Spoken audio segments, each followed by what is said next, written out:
I'm gonna go ahead and call the August school board meeting to order. For roll call tonight, I'm gonna note that Director Lang and Director Badness are both absent. Brian, will you please read the mission and vision statement? Decorah Community School District, we embrace student learning and well-being as a fundamental purpose. We will in partnership with our students, families, and community, make the world a better place. The mission of the Decorah Community School District is learning, inspiring, creating our learning. The vision of the Decorah Community School District is the Decorah Community School District will be a collaborative, innovative, learning-centered organization, empowering students to embrace their personal strength and creativity. Thank you. And there is no old business. So I will take a motion to approve the agenda. So moved. With motion and a second, all in favor, say aye. Next, we will go over the approval of the consent agenda items. We approve the consent agenda.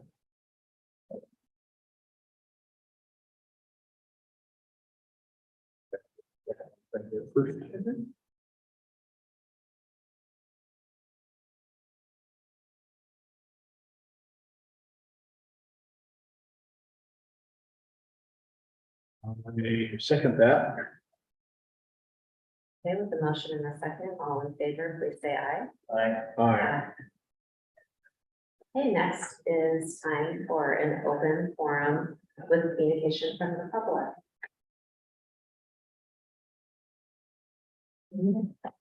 Okay.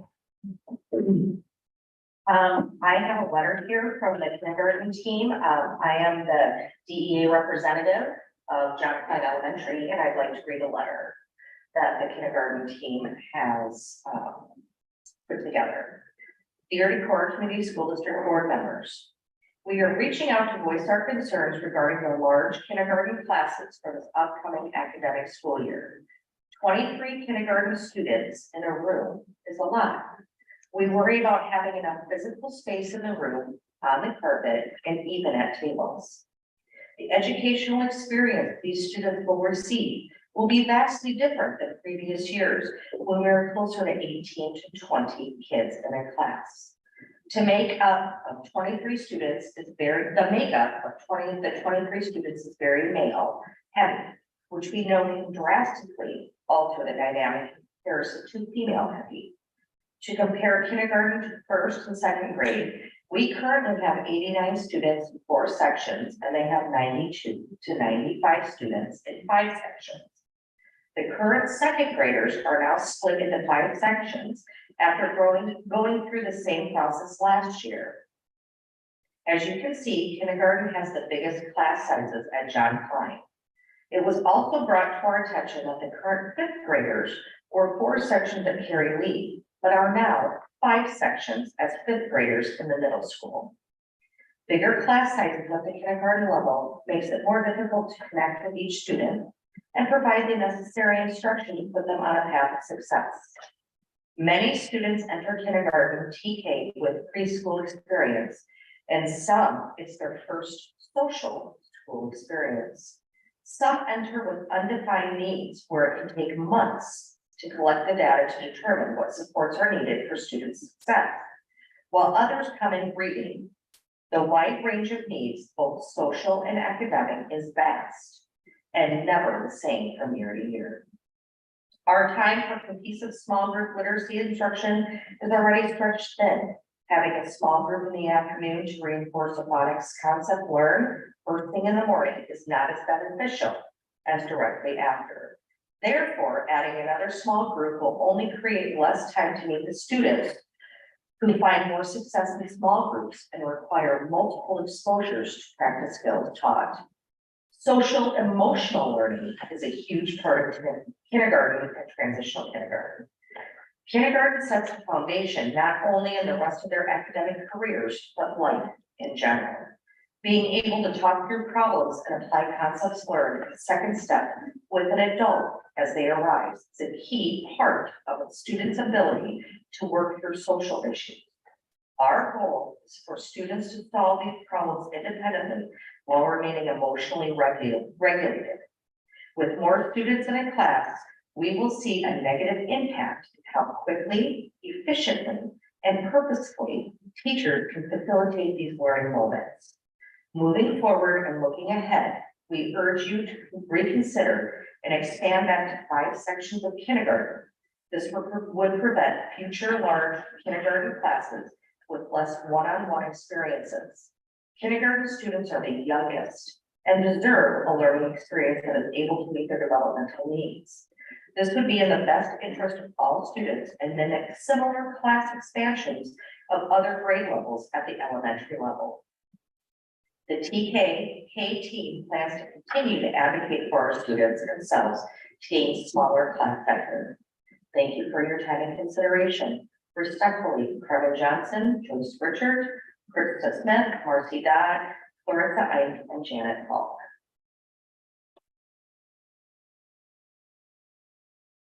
Friendly reminder, I think we have a 2-minute time limit. Is that correct? 3 minutes, I think. 3 What? 3 minutes, you know?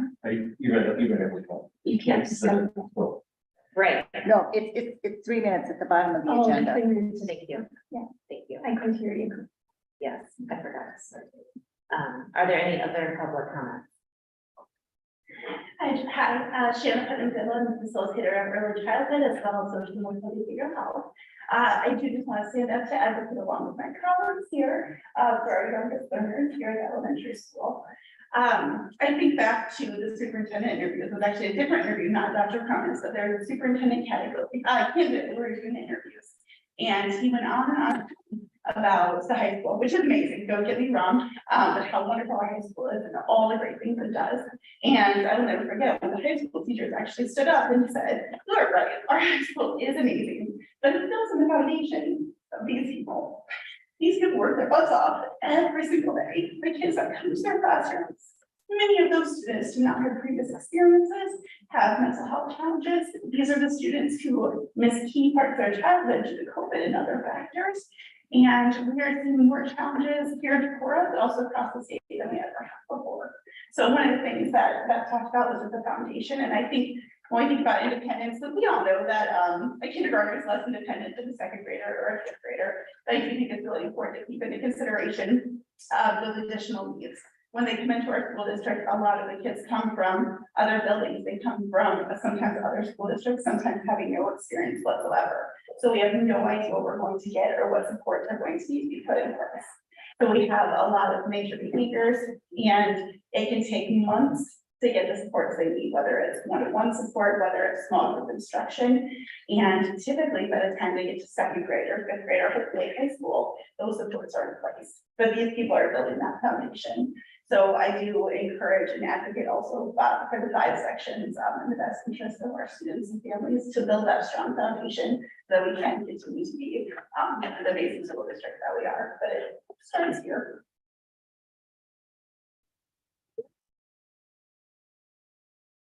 Any other public comments? I would also like to speak on a personal note. I am the TK through second grade PBS teacher. This current year going in, I have 11 IEPs already set into place with the possibility of working up to 23 students with interventions. That's not including our current incoming kindergarten classroom that we know have kiddos that come out and that need that added support. So with that, with their social emotional need, with it being larger class sizes, they're not able to have that time. And through visiting with teachers and being able to form those and have that instant communication of the teacher talking with them about certain things that happen, as we all know, the majority of us, if not all of us in this room, have children. That is the most beneficial. When you have larger class sizes, that doesn't happen, and then they might need to wait to see me because I'm already visiting with another student. And I just really feel that for the social emotional support of the student, along with their learning needs, this needs to happen. It's most beneficial to them. with getting that instant communication, of visiting with the teachers, of forming that bond with the student that they might be having a communication problem with. Being able to live in that experience in that moment is so beneficial to their social emotional need. Let's say they have a problem at center time. Well, if there's 23 students and there's more than one issue, a teacher has to try to figure out how to problem solve. Yeah. With larger class sizes, this happens more often than this. Yeah.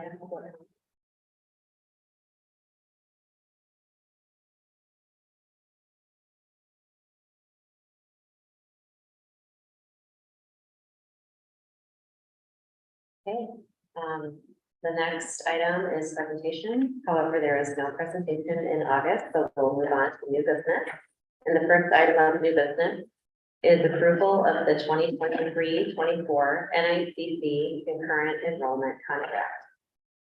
I just add something before we go there, just for the public, and I think you guys probably all know this, but the public that might be watching, or the public that are here, that by law, we can't answer what you just presented us, so I just want to let everybody know.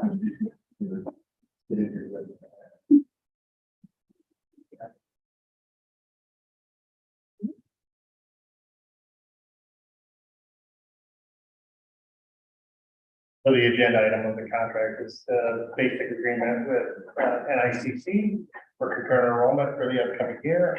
Recommend that we approve it, no, nothing new to that. Make fees and everything, just remove this contract. Yeah, fee wise, Yeah. We need consistent with what I've done. Really, this is what allows us to be able to actually offer and keep private access for.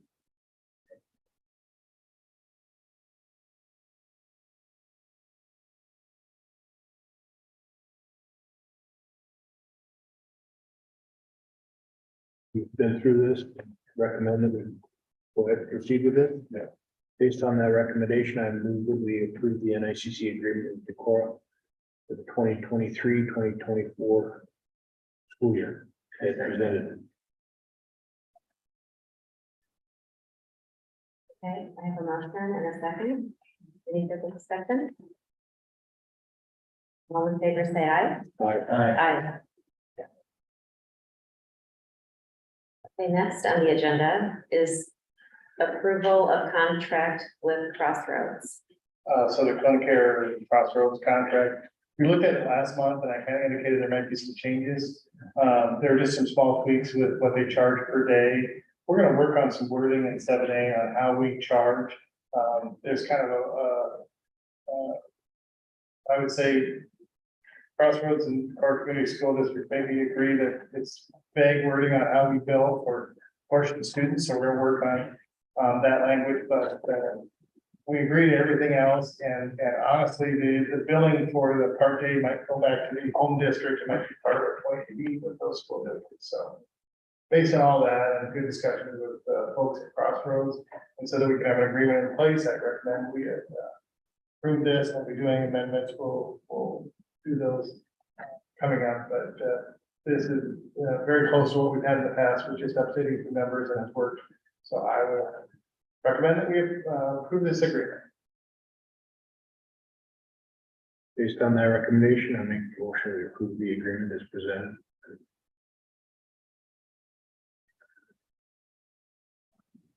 I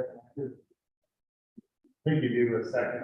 Okay, further discussion? So, we think, is this is the contract that we had previously, or does it? It's very similar to the contract we had previously. There's a little bit of debate over how we charge for quarter and half days. But honestly, that probably is a charge that goes back to the home district. That wasn't, I mean, the contract with, conversation with Jillian is, she wasn't here when it was put in place, I wasn't here. So we're going to make sure that they don't lose money on the deal and we're treated fairly. We have some students that go from neighboring districts, let's say New Hampshire, come up here and they integrate our classes, and so that that's great, and you're not gonna drive back to Brandon for class review, but we still make sure that that's fair for our district as well. They pay their fair share. And then, as you said, that if it doesn't provide a future, we'll have to just come back. Yeah. How we interpret it, I imagine we just need to clean up the mix 7A. Easily spelled out. Yeah. And again, and it may be part of the 2080, we have to get a district, they have to be housing us. Right. Because it's not clear it should be bad. And everything we, have to do other districts, we pass. Okay, we have a motion and a second for the approval of contract with Crossroads Clinic Care contract. All in favor, please say aye. Aye. Opposed, same sign. Okay, next, approval of the 2023-24 level 1 and level 2 investigators. This is something that every district has in place for investigating level 1 situations where there's harassment, sexual harassment in the district.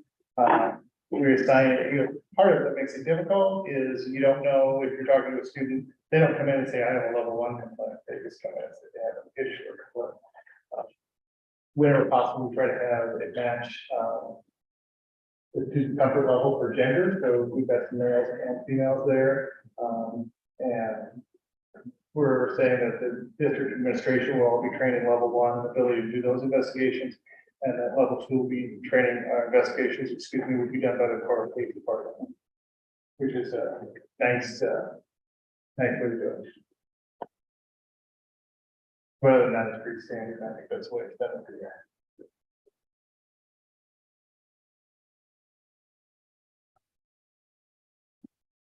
The district is Sarah Ellsworth and Tim Cronin. You realize that your name is on that list, yeah? Well, I made that guy, oh, yeah. Sarah may not know, so surprise. Yeah, you just want to make sure you have level 1 investigators. I alluded at our administration meeting the other day that Cedar Rapids didn't have one when they had their problem a couple years ago with the student teacher. And that was kind of a wake up call for the whole state to make sure that everybody gets level 1. Yeah, they've been doing this for years. I remember right last couple of years, we did make sure that we had those centers on this, like, I think it's a good idea. So I make sure that the 2023 for level 1 investigators. I'll second that. We have a motion and a second. All in favor, please say aye. Aye. Opposed, same sign. Next, reclassify from code 522 R1 to code 102.1 grievance procedures for section 504. This is just an overlap of our policies where the old policy and the new policy, the IAB policy is just in a totally different area. Reviewing it has the same process and steps. So what we're doing is getting rid of 500.2 R1 because it's covered in 102.1.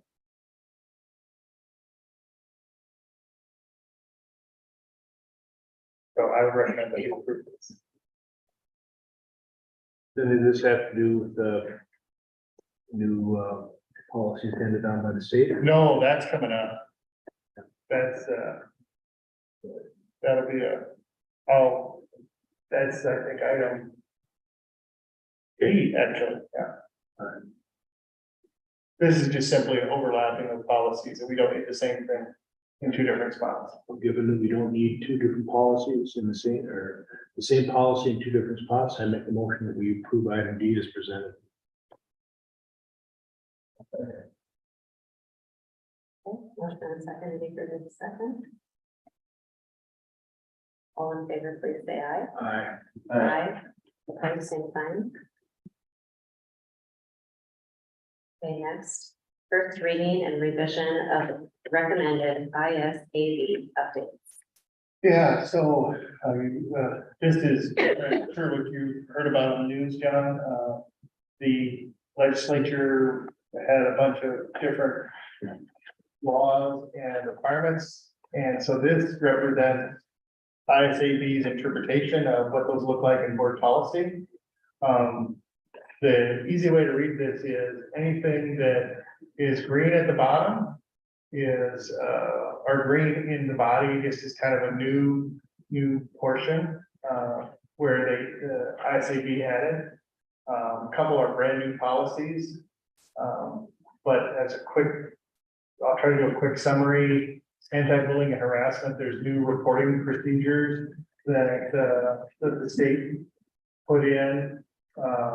We have to, as a district, make sure, I thought we already had to have it, but the ability to file a complaint needs to be prominently displayed, but I thought that was already a law. Moving on, the 200s, we also need to publicize our public participation in board meetings, which was a new law a couple of years ago. So what they just said is you have to prominently display that on your website. I think a bigger one for us is going to be 402.2, and we talked about this the other day. Child abuse reporting now includes all school employees 18 years of age or older. Prior to that, it was just students or employees that have a certification license, IOBOE. So now they're saying there's two things. If you really get into the law, and I'm sure everyone wants me to go this far, but it's any employee 18 years or older and that has contact with or impact or contact with students. So then you can kind of get into this gray area of Sean. You know, Sean's our IT guy. How much interaction does he have with students? I don't think very much, but can I say he never interacts with students? And so that's what you're hearing, where we don't have guidance from the Department of Ed. Schools kind of have all waited for it. In the absence of not having guidance from the Department of Ed, we're turning to legal counsel. Legal counsel gives you direction that is risk management.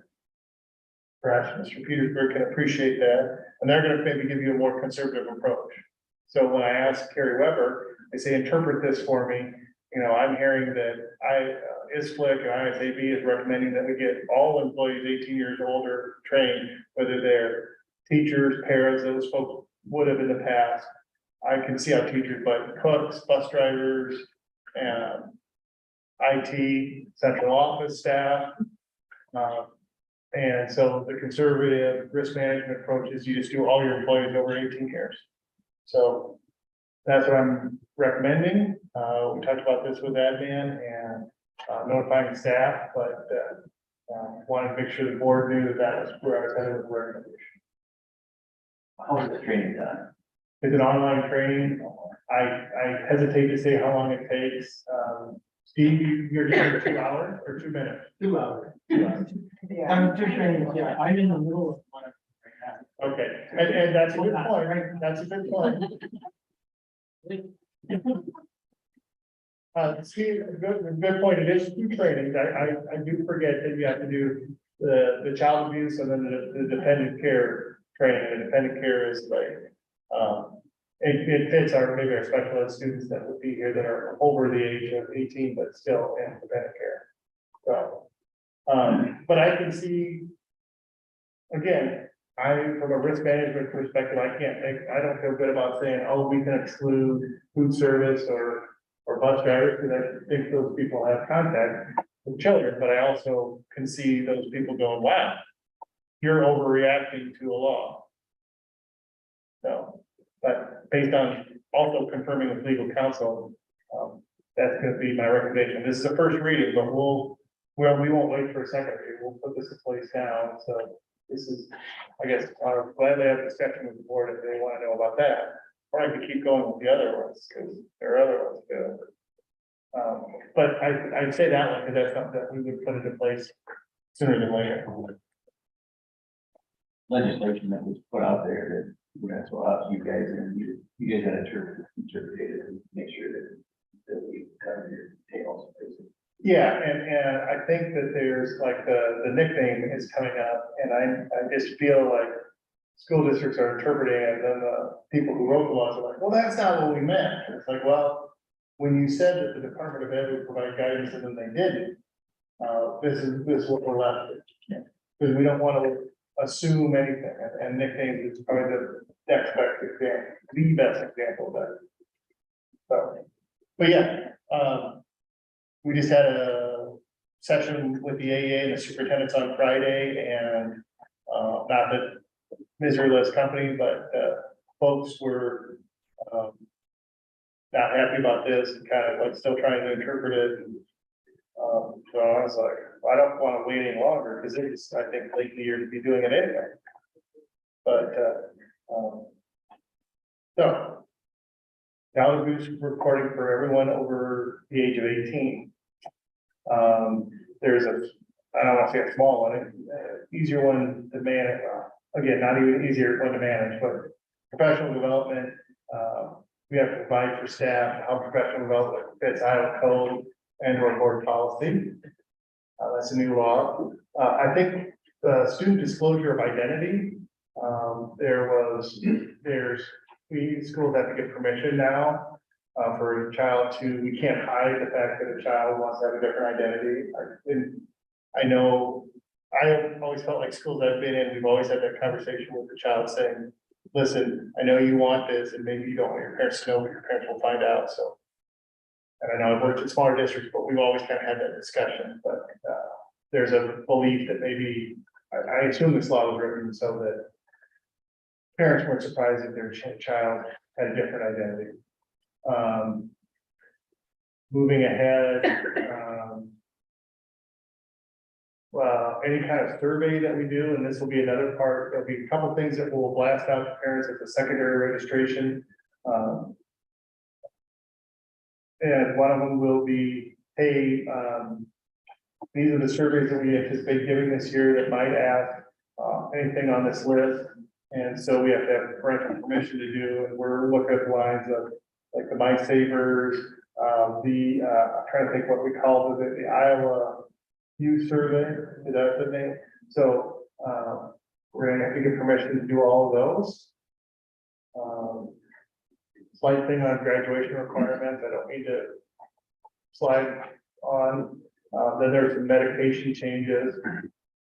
School calendar, just putting in that we have the option of having 30 days of up to 30 hours of virtual instruction if needed. We plan to use that, but if we need it. And then I gotta get down to the parental guidelines. So the other, well, then there's the objection to library materials. And our librarians have worked a lot on this, and this is the first guidance. So as a first reading, I'm just presenting this, and then I'll get with them and have them come together. Make sure we appreciate our policy. One of the things that I thought was interesting is they took, one of the things they said is you can't have students on a book review committee. So I thought that was an interesting wording of the law. School library has to be online.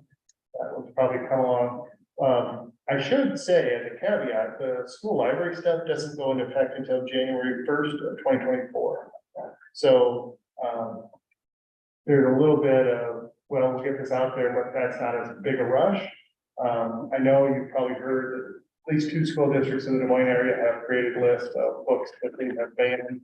And one of them, Urbandale, had put out like 400 books, and then a week later it was 65. I think the only other one was, I don't even know where it's at, but it must be in the student gender identity. If you're not, I alluded to this earlier, if you're not going to use the given name on the birth certificate, you have to have parental permission to do that. And again, talking to legal counsel and not having direction from the Department of Ed, that if you shorten a normal longer name, like if your name was Ricky and you changed it, shortened it to Rick, we'd have to have parental permission to do that. And so John's working on creating a way to put that on our blast out, even though that maybe seems like common sense. If we put a value judgment on, that doesn't change the gender. That's maybe not what the intent of the law is, but based on legal counsel, they're saying if you're gonna shorten anybody's name and not call them what's on their birth certificate, you have to ask parental permission. I'm not saying I like it, I'm saying what we're doing, if we're doing, we're practicing risk management, and once I asked the lawyer, I didn't see no recommendation, so. One question I have, these are a lot of changes in a really brief amount of time without a lot of support. I'm wondering, is the district prepared and does the district have the tools needed for accountability of following all these rules and requirements? Or what, I mean, how are, who is gonna keep track of all this? Yeah, so, I think the name thing is probably the one that strikes me as that'd be the first day, so the ability to get that survey out and disseminate, and are we gonna be perfect the first day of school? No, I think that's a process, we just have to work with our staff and say, remember, you know, if you coach a child up and the child doesn't have permission to short Timothy down, after like one day I would go home and I would say to my mom, please do the online form so I can be Tim at school. But is it gonna be, smooth? No, I can't promise you that, but I think we'll do the best we can and get that information out. And so it's probably nice to have staff here tonight, so that you guys can add to that. I don't know, I look at my principles now, I know we talked about that this week, and it can be difficult to get, and I don't, I mean, we even ask, can you just call everybody by their last name? Because that's not a person, okay, but we do want schools to be nice, welcoming places. Another question about the section of student disclosures of identity. And that can be an emotionally sensitive topic. I'm wondering, do we have the support staff that we need in our schools to support students and families to navigate those complex conversations? I mean, yes, but it's, I mean, those are my experience, and coming from a smaller district, I was probably involved a lot more, just because it's a smaller district, you're involved in a lot more of those kind of things, because a third or fourth the number of students. I mean, generally, doesn't necessarily, it's not a form as much as it's, hey, let's support the child's wishes, but figure out a way to include the parent. Yeah. And I would defer, this would be a great time for anybody who's had more experience to pipe up. Or, but- yeah, my question is maybe not so much for Dr. Cronin, but our admin team, and asking you, do you have the support that you need to navigate these complex conversations? I would say that we had to do some of that anyway last year with some of the bathroom bills, there are things that kind of, we, you know, much like everything else, the community kind of find your way through when you work together as a team, collaboratively, try to partner with the parents. I mean, frankly, there's just more asked to do more management on our side as administrators. I'm confident we'll find a way through it. It'll be more work for sure. And we'll have to collaborate together on the same page as part of the first thing. And then I've already started to bring some of our office staff team up to speed as best I can on what the new legislation is. But it's going to be an point ongoing effort. They may not be perfect, but we're going to have to build that capacity within to be able to do it. And I think just from my perspective, this situation we've worked with in the past with families, 99% of those, 99.5, it's been a mutual conversation between the parents and the student. So the idea of this form will be a little bit of a moot point because they will be to that point within their own family to be able to work through some of those changes with names and identity, et cetera. And so this might be a little bit of a moot point from there. So I don't think we'll see a situation where there's, you know, disclosure wasn't available because it's already occurred. Like it's already happening where parents are comfortable with the name change and it's just from there as well. I think The best piece of it, I can tell you is, pretty smooth transition on the bathroom bill, and that was a Thursday. I remember because I was actually out of district on vacation and we needed something and we got it out and, but students that needed support, got the support that our staff were looking out for them. They said, listen, this just dropped today. We'll get you taken care of. We had forms out and back within 24 hours. I mean, I don't think we got the forms out until Friday afternoon maybe, but they were back pretty quick and children were looked out for. Yeah, we had several conversations that give a lot of credit to Mr. Riley over there. He was a big part of a lot of that, but we met with students individually, we had other students or other staff members present. We talked through it, we talked through the process, we involved the parents. I mean, I think we did a very good job of working our way through that and developed a process. And people felt supported through the individual, but we can replicate that in other areas that we're looking to. And I would say it probably worked because you didn't hear it. We know it was, you didn't hear anything about it. Right. Right, well, thanks in advance for all the communication that you have with your staff to make sure that new requirements are met. That's the highlight of the first read of that stuff. If there's any questions, but like I said a bunch of times, anything that was presented was reviewed and worked very well.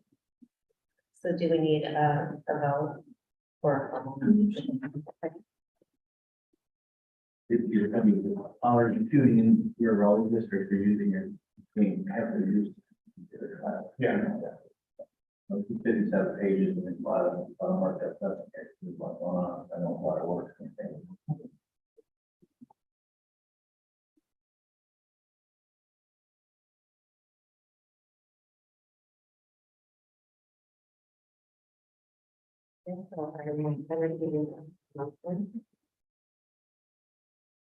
Right. Yeah. Big motion, we accept the first reading of the vision.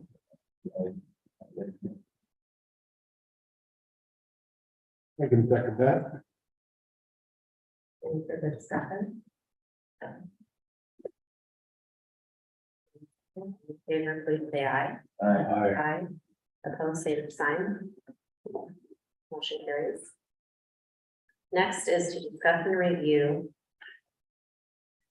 28E sharing agreements for operational sharing. So these agreements, I've been talking with other districts about sharing part of our staff contract with Eastern Alabama and North Fayette Valley.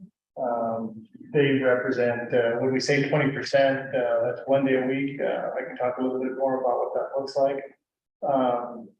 And 20% sharing, I put a link in there, but the operational sharing has an incentive that comes from the state that if you share certain positions, then the state also gives you a little extra funding. I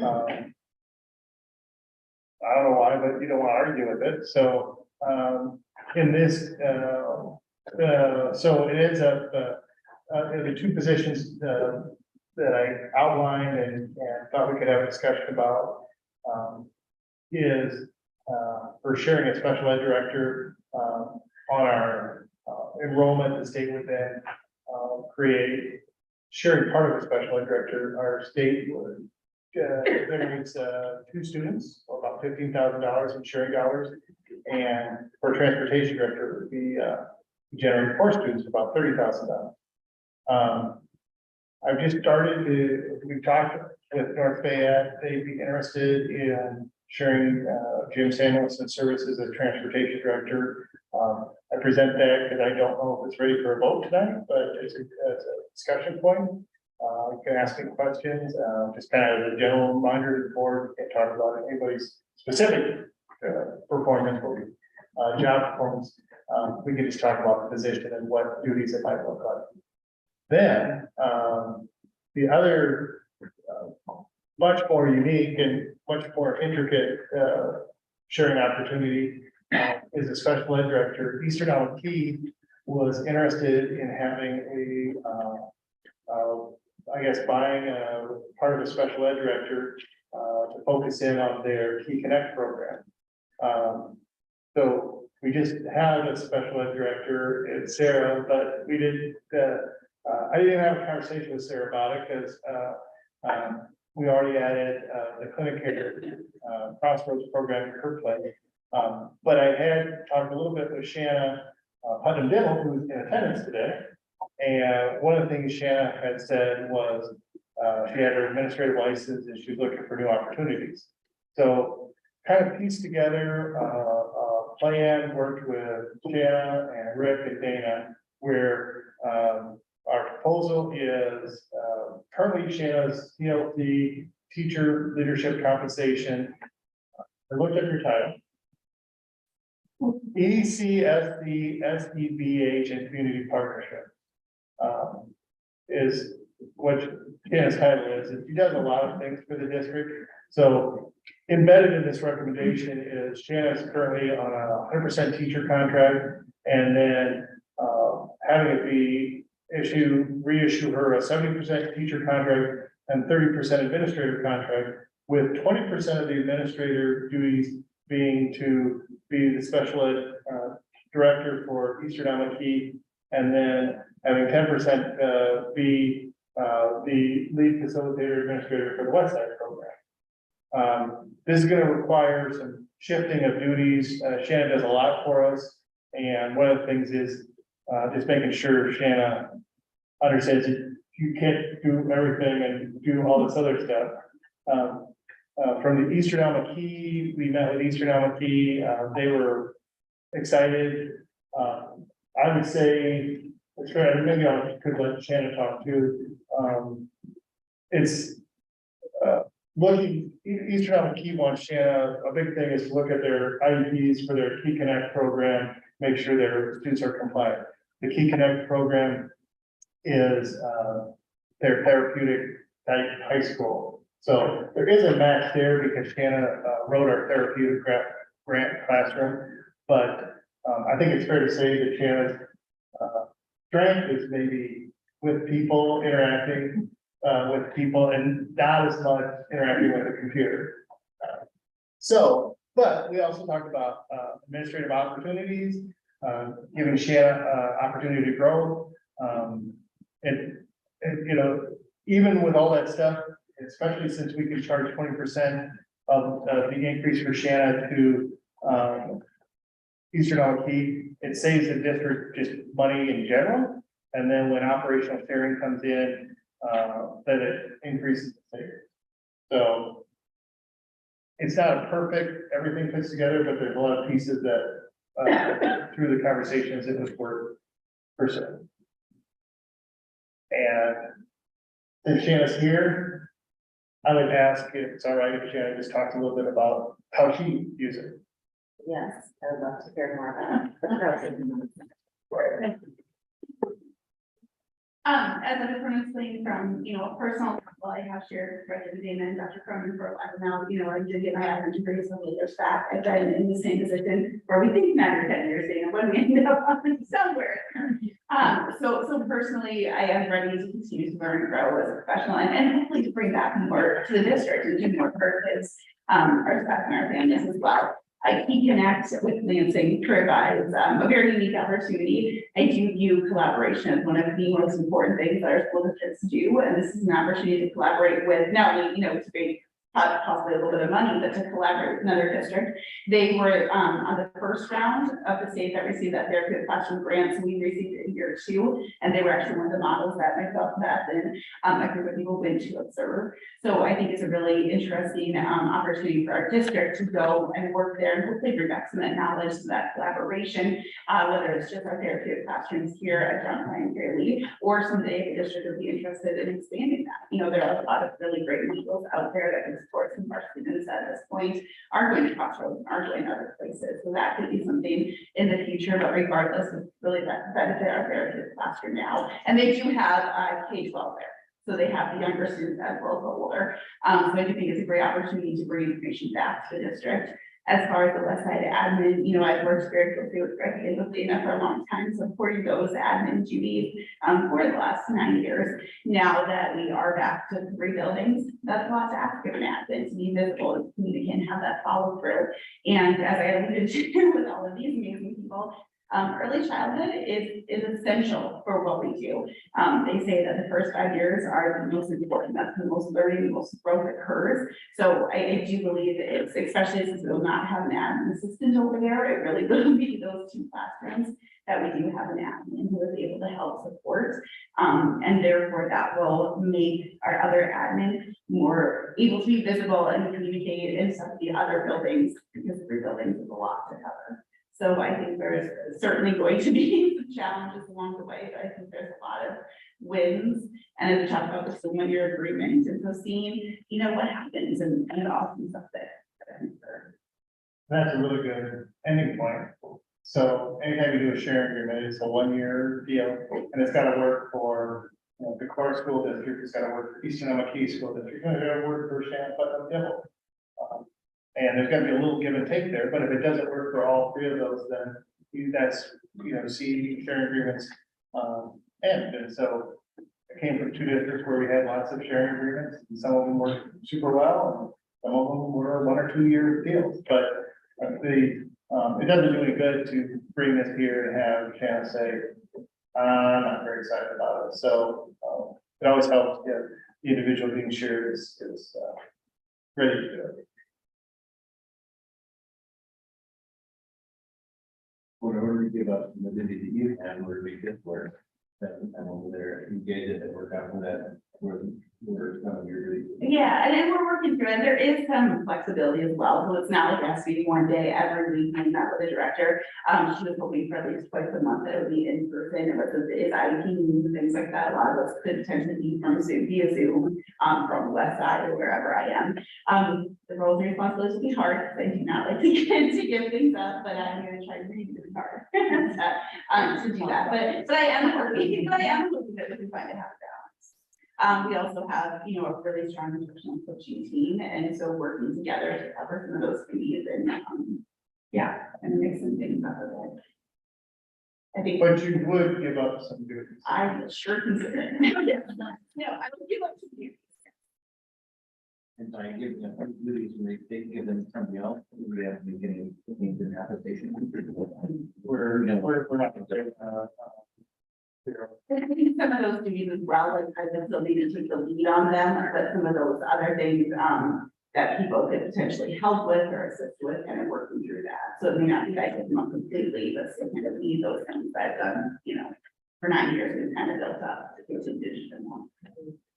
You know, how could a special education director, FTE, is 2 people and, the transportation director's 4? Do you have any- That comes up a lot, for people who share. It's been set by the legislature, that would be something that we would, has been asked. But that would be a great thing to continue to ask and say, hey, that's a serious position. And probably, when you get to special ed directors, I mean, that's a unique cat. There's a specific breed of knowledge that could be shared, or maybe needs to be shared more, across districts. So, yeah, it's just, that's what was set by the legislature. Those numbers used to be 3 and 5, and then they rolled them back a couple years ago. And then there was talk that they were gonna roll it back up to 3 and 5 this year, but they didn't. So the only thing that they've ever increased was superintendent. That used to be 7, I think it's 9 now. So, yeah, superintendent sharing for small districts is a really good deal. They're not as important as a transportation director or something like that. Well, they think they are.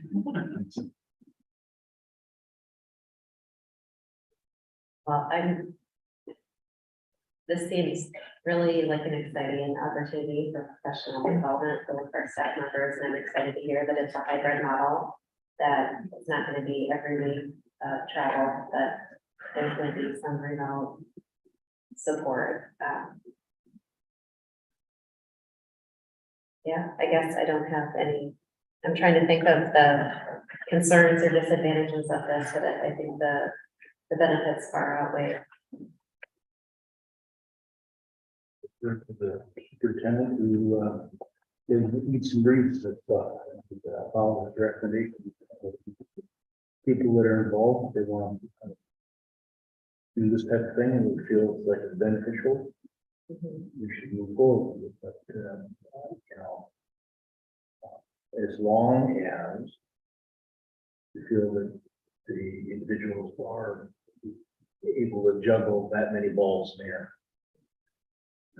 So Jen is up for it, and transportation director. So this is on the agenda as a discuss and review, so we have the option to take action or not. So if we're ready to take a motion. And I'd be more comfortable just acting on the special ed portion. We can bring in transportation back next fall. I just want to get it out in front of the board. Well, based on the recommendation from the superintendent and the positive review from Shannon Putnam and Google, I make a recommendation. I move that we do the operational sharing for the high for the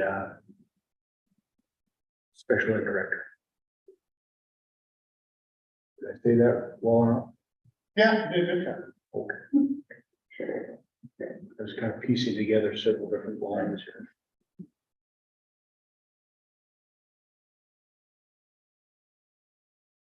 Second, as discussion. Okay, there's a motion and a second. You know, the other revised figure for the truck. Yeah, savings, set savings can be $10,229. Before the operational sharing, and then the operational sharing will add in another. Operational sharing you'll get, you just get it in rear. So when you do the math, it's gonna be 25,470. Would you see that, the 43,000 on that? Because 25 that guidance is will be out 25,000. Yeah. Still large sum. Yeah, That's everybody should. but it's not at 43%. Okay, we've got the motion in a second and some discussion. All in favor, please say aye. Aye. Opposed, same sign. Okay, motion carries. Next is the approval of the MOU recommendations from recruitment and retention task force on family wellness days. Recruitment retention was a new committee this year. We met a lot of times in June. And we took July off. The cool thing was I looked at the stuff we did and I was like, wow, that's a good idea. I like that. So we must have done good work in June. So we've got a bunch of things we're kind of working on, and one specific one that we would require an MOU was looking at family illness, and so just kind of understanding how family illness works, and this is pretty standard. Districts assign a certain number of days to family illness, and say 5. And then when staff members have used up the 5 family illness, then you're out of family illness, and you traditionally then go to personal days, or you have to take unpaid days. And so borrowing language from the Cedar Rapids School District that we also use in Central City, we talked about how given a little bit of flexibility and maybe rewarding the correct behavior and allowing staff that if they've exhausted their family leave, they could use a personal illness for a family illness reason. When I say rewarding good behavior, that's probably not the right term exactly, but if you're a good steward of your personal illness days, then you'll build up a bank of them. And so then they're there for you if you just have one of those years where you need a lot of family illness. And traditionally, we think of people who need a lot of family illness or more family illness than just 5 are people with young children at home who get sick a lot. But I also think of maybe adult children who've got a adult parent that needs care, or someone that's got a terminal illness. I will say as maybe a caveat that we don't necessarily fact check family illness and personal illness. So Some of the people that maybe have taken unpaid days are just the really honest people. Because you could call in and say you weren't sick and your child was sick and use a personal day. So we're trying to make it so that it rewards being a good steward of your personal sick days and understands that family illnesses can exceed what's allotted. It doesn't really create any more days. It just allows you to transfer personal illness over to family illness. You would do that after you were out of family illness, and you would do it one at a time. So you don't transfer them over and build up a bank or anything. But it worked real well. It maybe won't have a huge impact on everybody in the district, but it's one of those things that we talked about, trying to make it a nice work environment for folks. I defer to Steve, who's on the committee and is in the audience, to add any comments. No, I think I think the intent was recruitment and retention. And this is a way to honor the things that happen to young families with kids, and also to people my age, parents who are getting older as well. That sometimes things did happen, and it's nice that the district is considering. This, I think, came up in salary negotiations, or some flavor of this came up a few years back. And it was Ben, Lanning, and I, myself, were on that committee, along with Superintendent Mark Lane. And I think at that time, the costs were analyzed, the language is different, but I don't remember specifically what was proposed or how the cost to the district were assigned. If you looked at how this might affect the cost for hiring substitute teachers and so on like that too, and what kind of usage there would be for this type of request? Well, no, I can tell you that the difficulty in pinning down exact cost is you probably have to find out the people who took unpaid days. But there might be some folks who either didn't take days or took days under a different, maybe they used personal days or maybe they used personal illness. So I can just tell you anecdotally from the other two districts that we did it in, we didn't notice an uptick, and it was more of a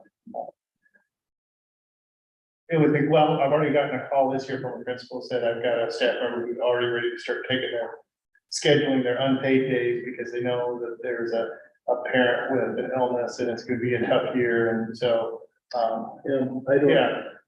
don't begrudge parents advocating for their kids or trying to take care of their needs, or even for a teacher or staff member from having to take care of a parent. You know, I've got both of my feet in all of those boats, and it's not easy, so I get that. And unfortunately, I don't remember exactly how the conversation unfolded. I just can't put my thumb on that, and I'm the only person in the room that was part of that. You might have been part of that. I was, yeah. Yeah.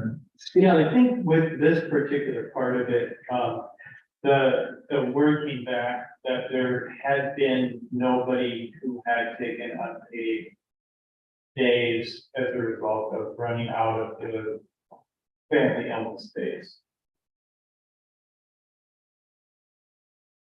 And that could be because they took a personal day, or they took I mean, there were people who did run out of their family illness days. It might be they took a personal day, or they took an unpaid, no, they didn't take an unpaid day, or they took a personal illness day. No, I wonder if the language might have changed, because I read this, it says convert up to 5 days per year. And I think the conversation was coming right on the heels of COVID. And I'm not sure, but I think that there wasn't a limit on it. So it might have gone well beyond what that is, this language is talking about. Like I say, I just don't remember specifically how that worked, and it was, I don't know, I guess, I think, I can't remember either from this time, but I think we asked for additional things on this stage, just straight out. okay. Was that it? Think so. And were there a couple given? What was that? And were there a couple given? No. Well, like I say, I'm not opposed to the idea of one, faculty and staff retention. Two, I'm not opposed to the idea of the need for an adult to take care of a child or a parent or spouse or something like that. Those things happen, and we have to be compassionate, and what we're talking about here is being able to convert up to 5 days. So based on what I'm reading here, I think that I would be in favor of doing something like this. You had something earlier, John, about the cost of the substitute, you know, what, to kind of figure a way out to see how much it might cost. The cost of substitute, I see, will be deducted from the wage set, right? Am I reading? No.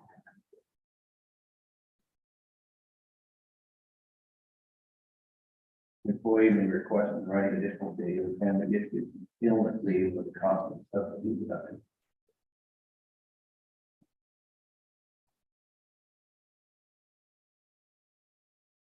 That's weird. Not bad. Oh, that's our, yeah, that's our, okay. That part, the part of light is the existing part. And so I read that in our current master contract, that that's what we're saying. And if it's confusing, you can strike it, but what our current language says is if you go past your allotted days, an employee shall be excused from loss of pay of 5 days, accumulation up to 7, or a spouse or family member, then the next line says the employee may request in writing additional days. So in our current system, if you exhaust all your family days, you can request in writing unpaid days.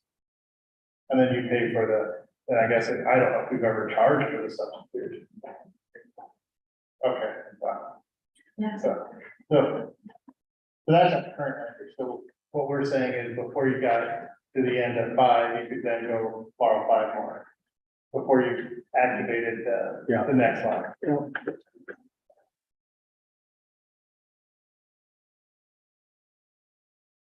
Does that make sense? Okay. So it's covering both the existing and your policy. Well, yeah, I took the existing family illness policy. That's a part of like, when I added in the part that's highlighted in yellow as language that we've added on an MOU for 1 year. And then we can review and we can either add it and clean it up even more next year. But that's what it looked like for family illness. Well, as being an employer for many, many, many years of families with a lot of young families, we employed and we had lots of children that were sick, and we had a pretty comprehensive sick leave policy. I completely think that this is very doable. But I don't want to be a bad guy here, but I think that it's awful broad. It gets into the father, mother, son, daughter, wife, husband, brother-in-law, mother-in-law, father-in-law, son-in-law, or daughter-in-law, grandchild. So if you like it and you just want to, you can make a motion that restricts that, so that language. Correct. Okay. Yeah. All right. I'm just, we have to discussion.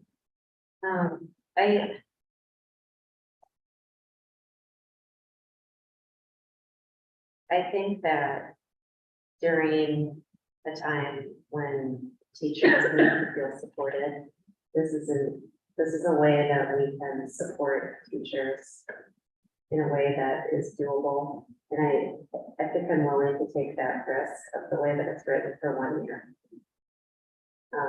I like how inclusive this is.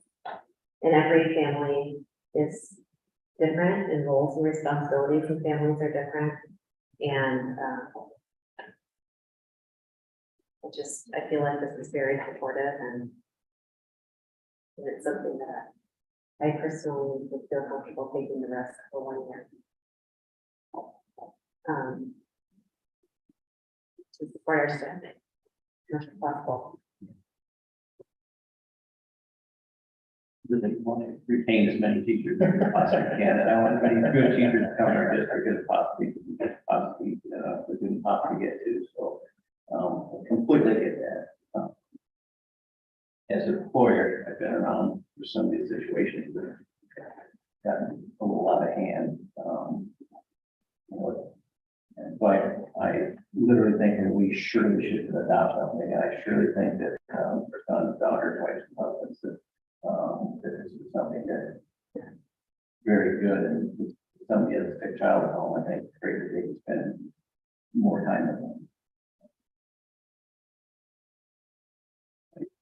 Literally, and I think if we pass it, we're not going to disappear. Like we put it in there, no, we 100% going to visit our year. I think it's going to be in our handbook and or in our.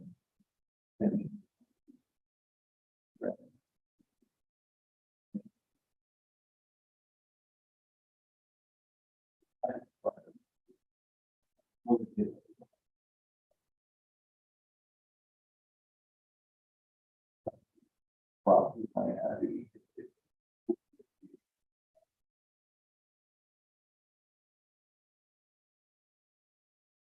The way that it's written, it says, if they've exhausted all their family illness leave, needs additional time off to care, may convert up to 5 days. So I guess that looks like a clear parameter to me, that it's 5 days. And can you tell us more about how it could get out of hand? You're just imagining a lot more substitutes. I think so, yeah. I think it is a possibility. Yeah, very possibility. I think possibility. And we have to have a hard time finding substitutes now. I think if somebody has a son or daughter who's sick, and I absolutely understand.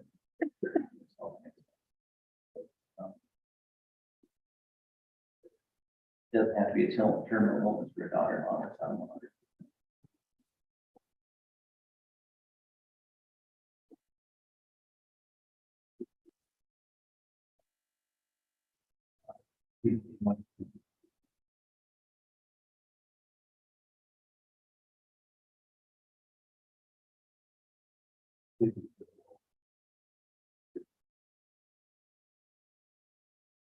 I could just say, somebody's had this before. I think it's only ever been used for mother, father, son, daughter, spouse. I don't know. But that being said, if somebody were out of there 5 days and their brother were terminally ill, whatever, it was their turn to be with them.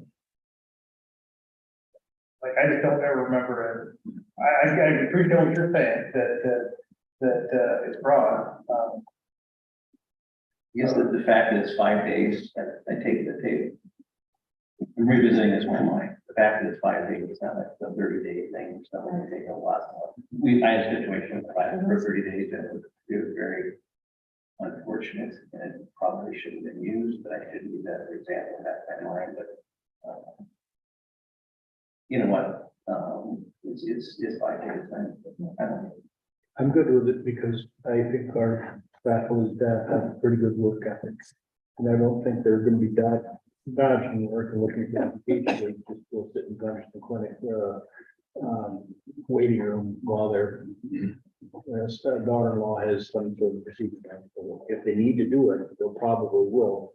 And I don't know that they're looking for excuses to ditch work. So I'm in favor of it. I'm ready to make a motion. But I'll hold off if you want to continue to discuss. No. Okay. I make a motion that we approve the memorandum, the MOU on family illness days as presented. There's a motion and a second. Any further discussion? All in favor, please say aye. Aye. Aye. Opposed, same sign. Motion carries. Superintendent report. So, this, I think we've talked a lot about I got the comments about updating registration, recruitment and retention. We did talk about other things in there.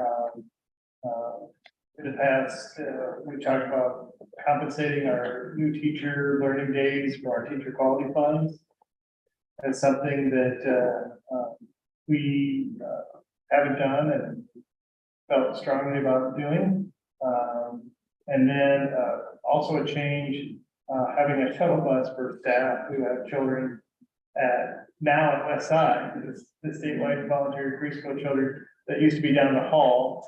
So Jim's gonna get a driver to take, we think, about 4 children that belong to our staff from John Klein High School area to West Side. As kind of help them get ready for the start of the day. If we had students at Carrie Lee and the middle school, we could do 2 stops, but we don't think we will have anybody that will have children enrolled there. We're not doing this for everyday care in the city. We're just kind of starting small. And so this was just a way to help our staff get ready for the day and swing our statewide curriculum program. Right. And since Steve's here, and I know we've had a long meeting, Steve, but if you want to jump in on recruitment retention, because I think you and I had a good time. Oh, I had a great time. It was really wonderful to sit down with the admin team and with Mr.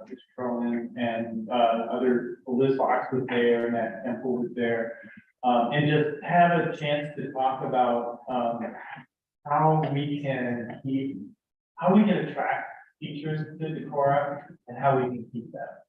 And just keeping that front and center in ways that are low cost to the district, obviously. We don't have made of money, but there are ways to do that. And it was really exciting to see the ideas that were coming out about that kind of stuff. So I want to thank you. And maybe we should blame some of the other administrators who are also. Yeah, right. Mr. Alpers, Mr.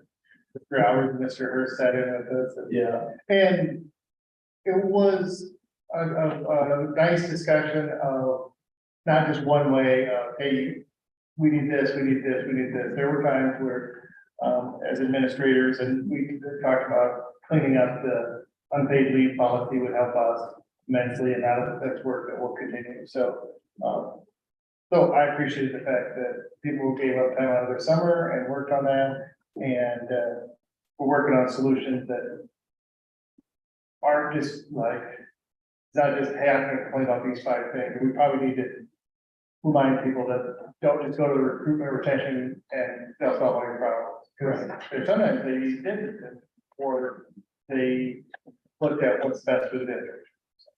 Yeah. So good stuff. It was good. Great conversation. That's a quick summary of my report. Thank you. Financial report. Right Any now- highlights? Yeah, right now I'm in the balancing act between last year and this year. So we're going forward with all this year's expenditures. Next Monday, the auditors are going to come in, start reviewing all of our bills, contracts and everything from last year that they have pulled or weren't pulled. CAR, SES and transportation report are due September 15th. So I'm going to start focusing on that after the board or after the auditors are gone. And right now, we're still getting some bills back from 22, 23, so we're still paying those and expensing those. So really detail intensive time for you. Yes. Kathy.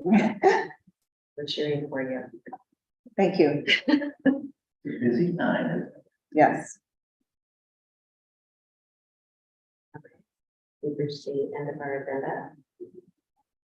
Any other, I need to see if we can have a special meeting to review a personnel request. correct? Okay, so we're looking at our calendars to set a time for a special meeting. Now request, and I'd like to look at Wednesday. We need at least 24 hours. Wednesday at 1 p.m. Would this need to be in person or could this be in person or virtual? This could, I mean, yeah, you could join, board members could join virtually. 1 p.m. on Wednesday, or another option would be Wednesday morning. Yeah, whenever we can get 3 board members there, so we can do it Wednesday morning, 1 p.m. on Wednesday, like, either decent time or. I'm gonna be out of town. With related projects, hit and miss. I can't predict my schedule at this point. It'd be, for the next 3 days, and we also have a large project there, I get it out the door. It might be one of those things where I could call into the meeting though. And, but I can't, predict my schedule well enough at this point to be able to say I can be there at any time remaining of the part of this week. Okay, even mornings, Yeah, maybe something might be starting at 6 in the morning. shooting for you too. I know that Director of Badness is unavailable until Thursday. Okay. And Director Lang may also be unavailable. Are we willing to take a risk to schedule and, we could, I'd be happy to reach out to Director Badges to see if he could call in, even though he told us he would be unavailable. I mean, if you push comes to shove, I'll call her. Right, Yes. If I'm not. Okay, If so- it has to be Thursday, it has to be Thursday. I mean, Wednesday. I mean, Wednesday, 24 hours better, but, yeah, but based on all these factors, maybe we should go Thursday, or your other choice is you could set it for Wednesday, and then if we don't have a quorum, we just don't, we have to reschedule it. I think it makes more sense to wait one more day when we know final in town, and then we'll do one more person, have opportunity to. well, I thought he was returning Thursday. Oh, he's, okay. You don't know when Thursday. Right. Right, And, you might have a lot of windshield time though. right. on I've Wednesday. and already Thursday. used up some of this windshield time, so I could try to catch one for that. I'd like to suggest that we schedule on Wednesday. John can call in if available. Should work for me. Okay. And Ron, We could reach out to Ron and then, okay, do we have a time for Wednesday then?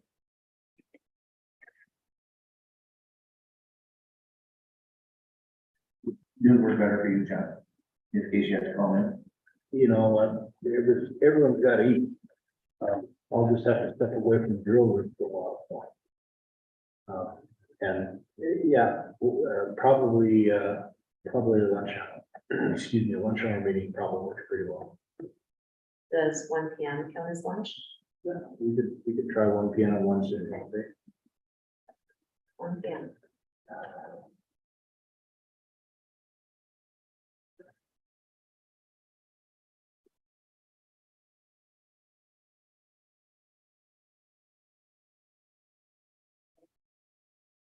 Any further discussion? I'll have the meeting adjourned.